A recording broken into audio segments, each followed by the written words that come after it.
집을 줬더니 원룸으로 쫓겨났습니다. 안녕하세요, 여러분. 오늘 이야기는 남의 일이 아닙니다. 우리 동네에서도 우리 가족에서도 충분히 일어날 수 있는 이야기입니다. 돈, 재산, 집 한 채. 그 앞에서 사람이 얼마나 빨리 달라지는지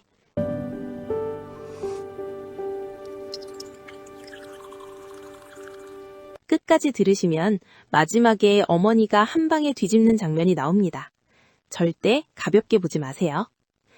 주인공은 박순자, 72입니다. 남편은 10년 전에 먼저 떠났습니다. 순자 씨는 서울 강남의 30평대 아파트에서 혼자 살았습니다. 자식은 둘입니다. 장남 김민수, 45, 딸 박민지, 40, 며느리 이지연, 43, 그리고 순자 씨의 친구 최영희, 70. 처음엔 평온했습니다. 순자 씨는 매일 아침 같은 시간에 일어나 창문을 열고 공기를 바꿨습니다. 거실에 걸린 남편 사진을 한번 보고 작게 인사하듯 혼잣말도 했습니다. 여보, 나 오늘도 잘 살게요. 그때마다 마음이 조금 놓였습니다. 남편이 남겨준 집, 남편이 남겨준 추억, 그리고 무엇보다 자식들이 있다는 사실이 큰 힘이었습니다. 며느리 지연은 부지런했습니다. 일주일에 2-3번은 꼭 들렀고 올 때마다 작은 반찬통을 들고 왔습니다. 어머님, 오늘은 북엇국 끓여왔어요. 아이고, 우리 며느리 이렇게까지 안 해도 되는데.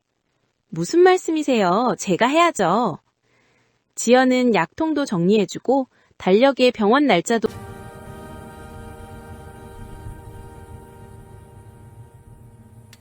동그라미 쳐주었습니다. 어머님, 약은 제때 드셔야 해요. 혈압은 한번 오르면 내려가기가 힘들어요. 그래, 네 말이 맞지. 아들 민수도 다정했습니다. 퇴근길에 들러 어머니 집 불도 확인하고 수도도 한번 틀어보고 가스밸브도 살피고 혹시 고칠 데 없어요? 라고 물었습니다. 어머니, 불편한 거 없으세요? 없다. 너희가 이렇게 챙겨주니 내가 뭐가 부족하니? 딸 민지도 자주 왔습니다. 결혼하고 아이 둘을 키우면서도 일주일에 한 번은 들러서 냉장고를 채웠습니다. 엄마, 멸치볶음 해왔어. 아이고, 네가 직접 했니? 응, 엄마 이거 좋아하잖아. 순자 씨는 이런 평범한 일상이 참 좋았습니다. 바람이 불고 해가 뜨고 누군가가 문을 두드리고 엄마라고 불러주는 그 순간이 순자 씨에게는 인생의 전부였습니다. 그런데요, 이 평온함이 가장 위험한 순간이었습니다. 사람은 평온할 때 의심을 안 하거든요. 지금부터 그 도장 한 번이 어떤 결과를 만드는지 차근차근 보여드리겠습니다. 어느 날 순자 씨는 건강검진을 받았습니다. 결과는 괜찮았습니다. 의사가 말했습니다. 할머님, 혈압은 약 드시면 관리됩니다. 큰 문제는 없어요. 순자 씨는 안심했습니다. 그런데 그 다음 주 아들 민수가 유난히 조심스러운 얼굴로 찾아왔습니다. 어머니, 제가 상의 드릴 게 있어요. 뭔데 그렇게 심각하니? 요즘은 다들 상속 문제를 미리 정리한대요. 상속? 네, 나중에 형제끼리 싸우는 거 막으려고요. 순자 씨는 잠깐 멈칫했습니다. 민수는 말을 이어갔습니다. 어머니 연세가 있으시잖아요. 혹시 모를 일에 대비하자는 거예요. 나는 건강하다잖니. 그건 그렇지만요. 미리 정리해두면 마음이 편하잖아요. 순자 씨는 고개를 끄덕였습니다. 맞는 말처럼 들렸습니다. 민수는 준비해온 말이 있는 듯 했습니다. 증여를 하시면 상속세도 줄일 수 있대요. 어머니가 살아계실 때 미리 명의를 옮기는 거죠. 명의를 옮기면 내가 그 집에 못 사는 거 아니니? 아니에요. 어머니는 계속 거기 사시면 돼요. 명의만 제 앞으로 하는 거예요. 여기서 한 번만 생각해 보세요. 명의만이라는 말이 얼마나 무서운 말인지. 지금은 잘 모를 수 있습니다. 하지만 조금 뒤에 그 말이 어머니 목을 조여옵니다. 끝까지 들으셔야 하는 이유가 바로 여기 있습니다. 며칠 뒤 민수는 법무사를 데리고 왔습니다. 법무사는 친절했습니다. 말도 부드러웠습니다. 할머님, 이 서류는 아파트 소유권을 아드님께 이전하는 내용입니다. 하지만 할머님 거주에는 전혀 문제가 없어요. 정말이죠? 나는 계속 여기 살 수 있는 거죠? 네, 걱정하지 마세요. 순자 씨는 그 말만 믿었습니다. 그리고 도장을 찍었습니다. 그날 30년 넘게 살아온 집의 주인이 바뀌었습니다. 처음 1, 2주는 아무 일도 없었습니다. 민수도 평소처럼 들렀고 지연도 반찬을 들고 왔습니다. 순자 씨는 스스로 안심했습니다. 봐라, 내가 괜한 걱정을 했지. 그런데 작은 변화는 항상 아주 작게 시작됩니다. 지연의 방문이 줄었습니다.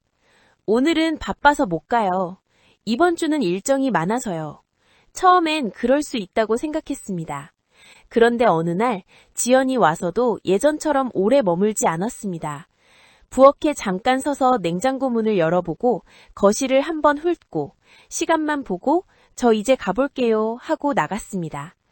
순자 씨는 이상하다고 느꼈지만 말을 못 꺼냈습니다. 괜히 내 마음이 삐뚤어진 것 같아서요. 그때 민수가 찾아왔습니다.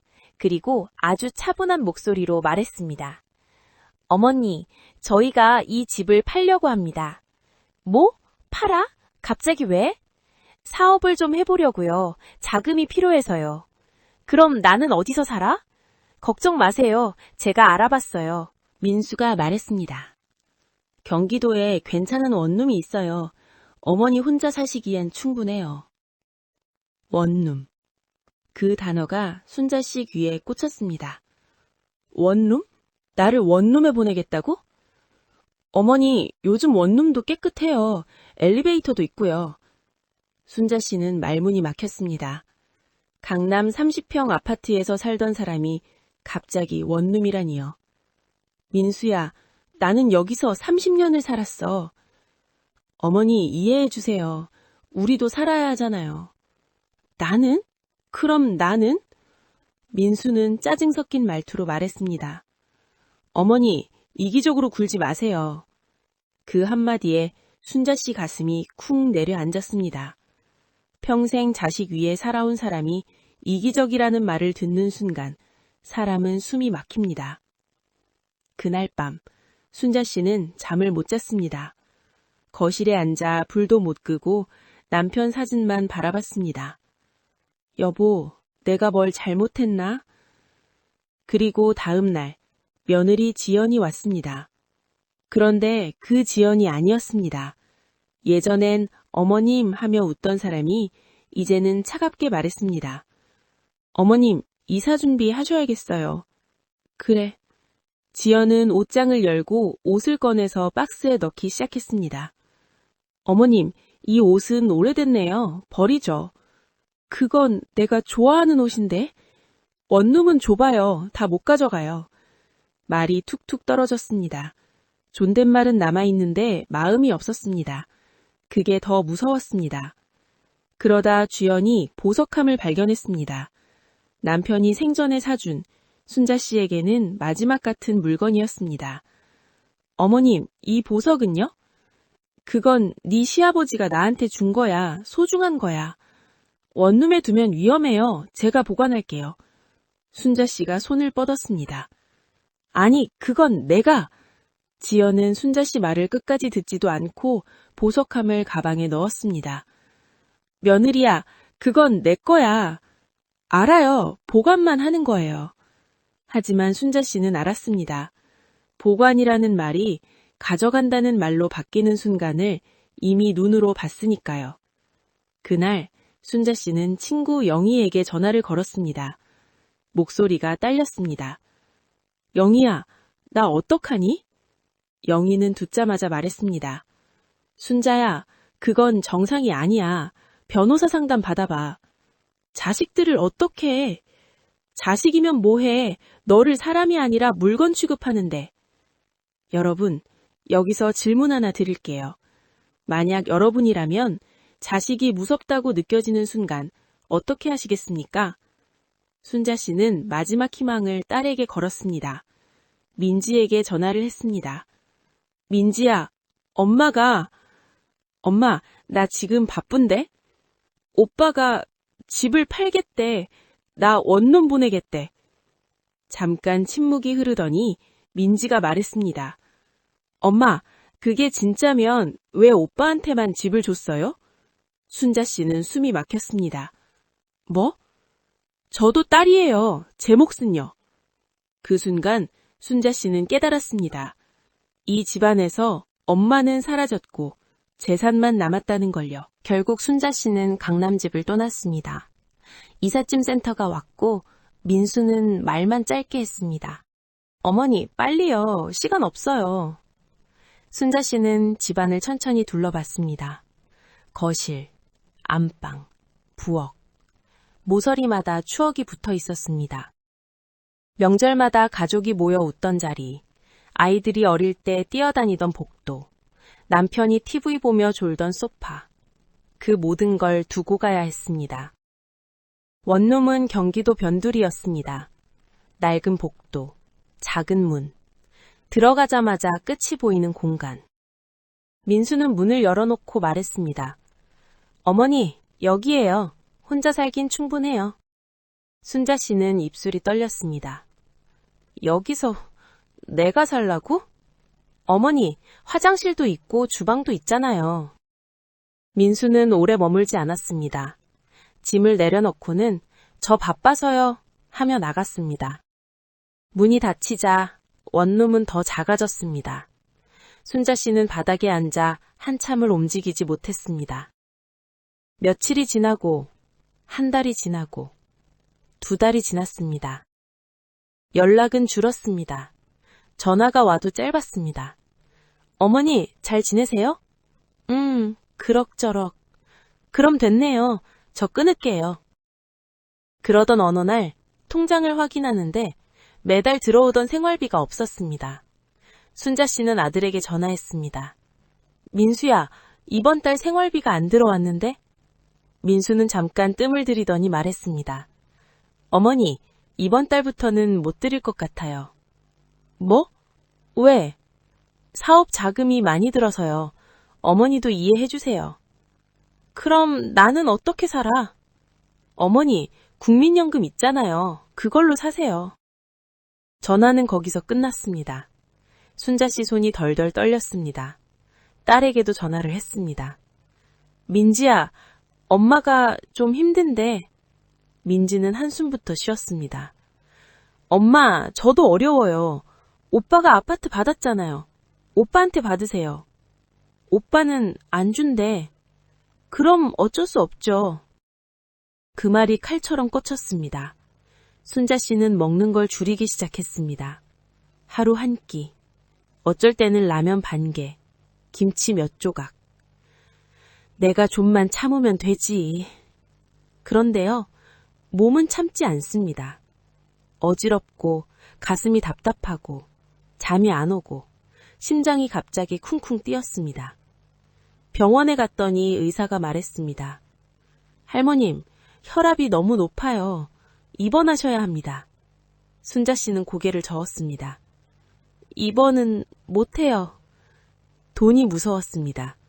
정말로요. 자식보다 돈이 무서운 날이 옵니다. 그게 가장 서러운 일입니다. 며느리 지연이 원룸에 왔습니다. 순자 씨는 순간 기대했습니다. 혹시 마음이 돌아왔나? 하지만 지연 얼굴은 차가웠습니다. 인사도 짧았습니다. 어머님, 괜찮으세요? 응, 어쩐 일이니? 지연은 뜸도 없이 본말부터 꺼냈습니다. 어머님, 예전에 제가 보관한다고 한 보석 있잖아요. 순자 씨 가슴이 철렁했습니다. 그 보석? 그거 제가 팔려고요. 순자 씨는 순간 말이 안 나왔습니다. 그리고 겨우 입을 뗐습니다. 뭐? 팔다니? 어머님, 저희도 돈이 필요해요.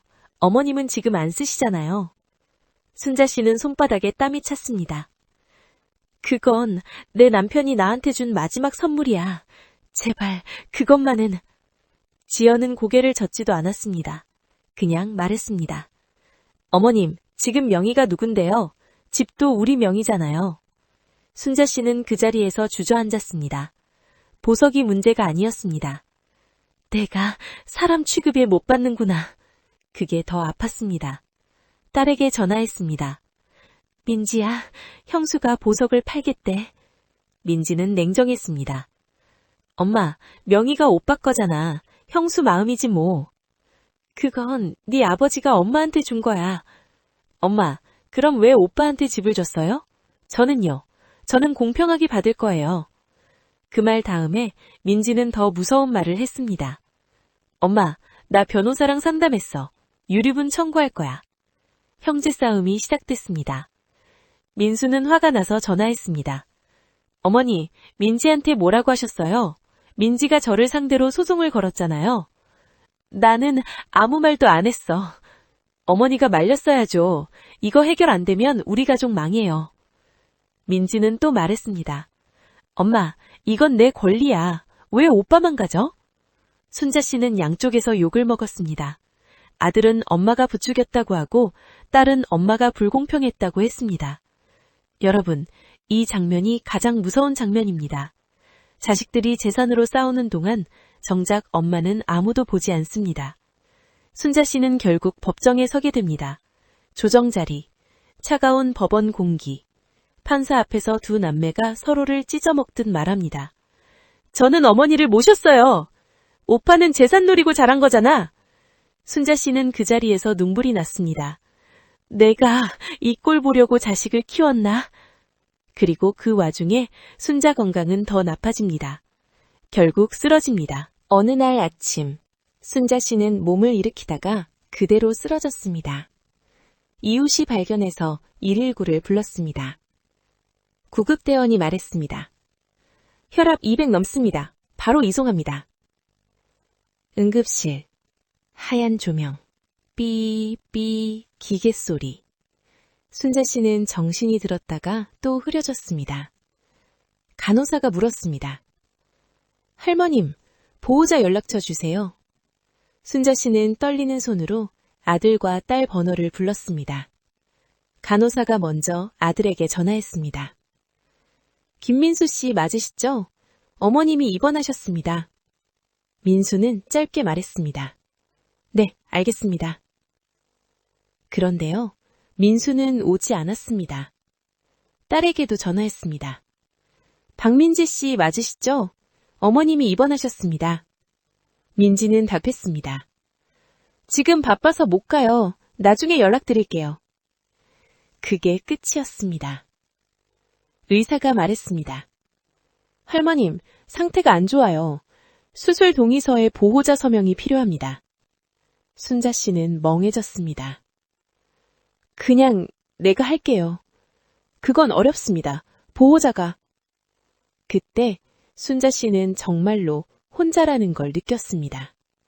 돈이 없어서가 아니라 사람이 없어서 무서웠습니다. 며칠 뒤 민수가 병원에 나타났습니다. 그런데 얼굴이 미안한 얼굴이 아니었습니다. 어머니, 괜찮으세요? 순자 씨는 힘없이 말했습니다. 왔구나. 민수는 뜸들이다가 결국 본말을 꺼냈습니다. 어머니, 병원비가 꽤 나왔는데요. 병원비? 네, 누가 내야 하죠? 순자 씨는 순간 눈앞이 캄캄했습니다. 네가 내야지. 어머니, 저도 돈이 없어요. 어머니 명의로 남은 재산으로 내세요. 순자 씨는 이를 악물었습니다. 자식이 병원비까지 떠넘기려 한다는 사실이 너무 서러웠습니다. 결국 순자 씨는 남은 예금으로 병원비를 냈습니다. 그 뒤에 딸도 잠깐 왔습니다. 민지도 오래 머물지 않았습니다. 그리고 민지도 똑같은 말을 합니다. 엄마, 유언장 쓰셨어요? 거기에 저도 넣으셨어요? 순자 씨 가슴이 무너졌습니다. 엄마가 아픈데도 자식은 유언장부터 묻습니다. 퇴원 후 순자 씨는 친구 영희에게 안겨 울었습니다.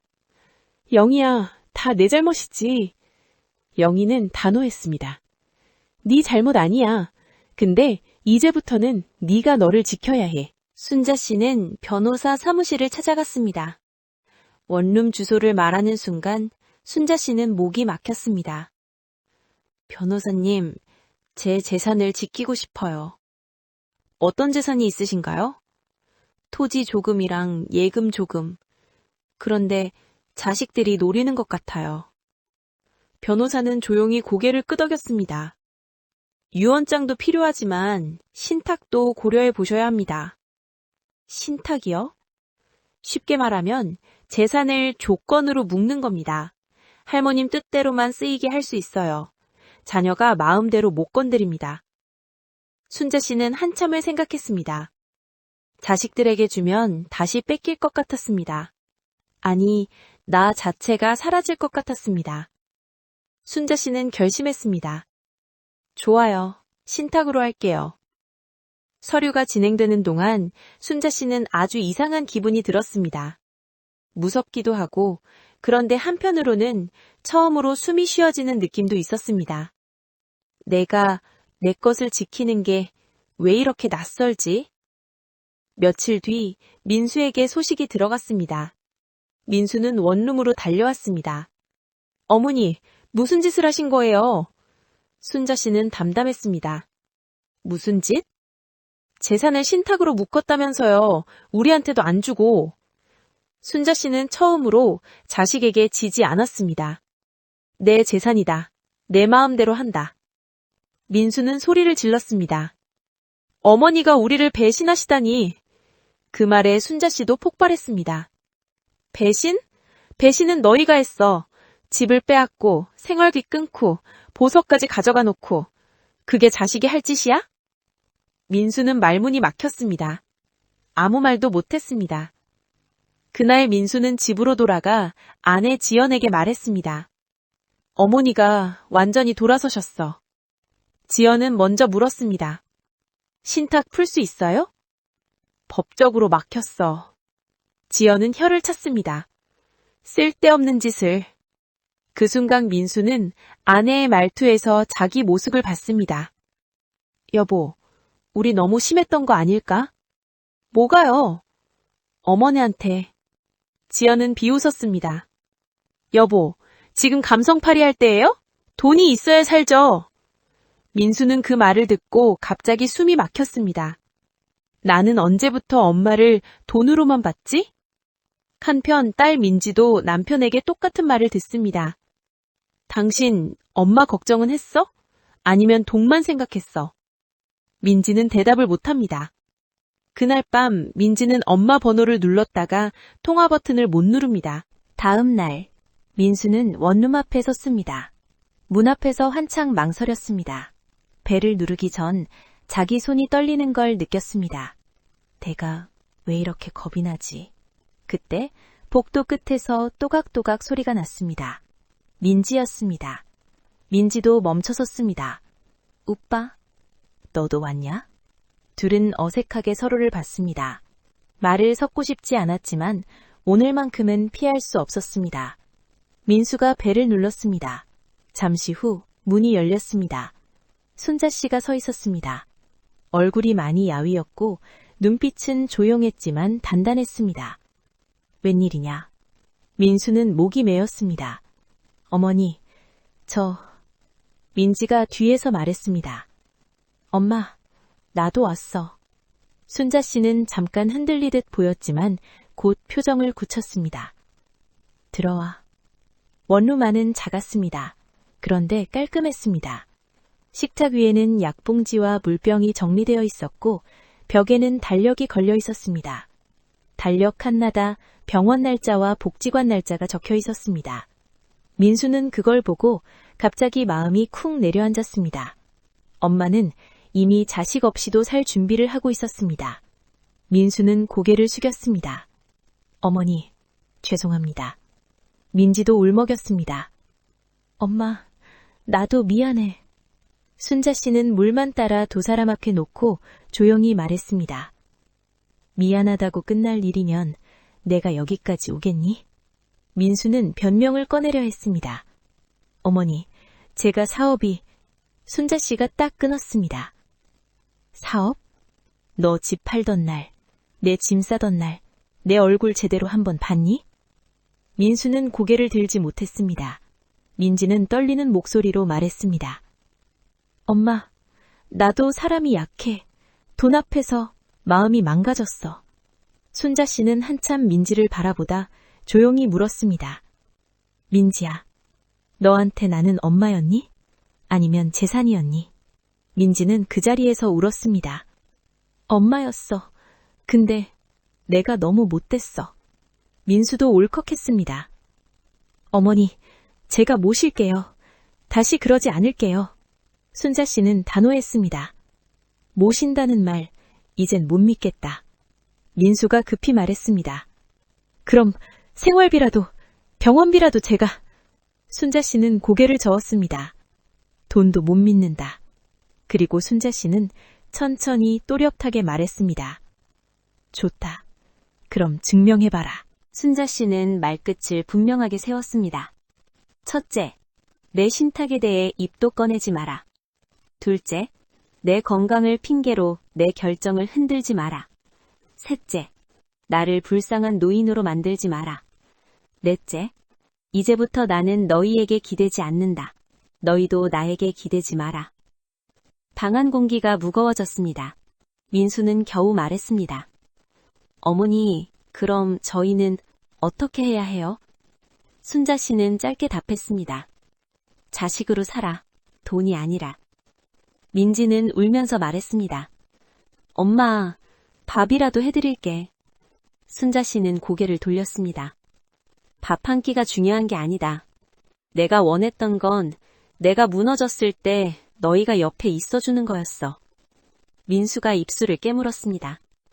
어머니, 그때 제가... 순자 씨가 다시 잘랐습니다. 이제 와서 이유 말하지 마라. 사람은 이유로 상처를 덮지 못해. 그날 남매는 오래 머물지 못했습니다. 마음이 무거웠고 할 말이 많았지만 그 할 말이 대부분 변명이라는 걸 스스로도 알았기 때문입니다. 문 앞에서 민지가 조심스럽게 물었습니다.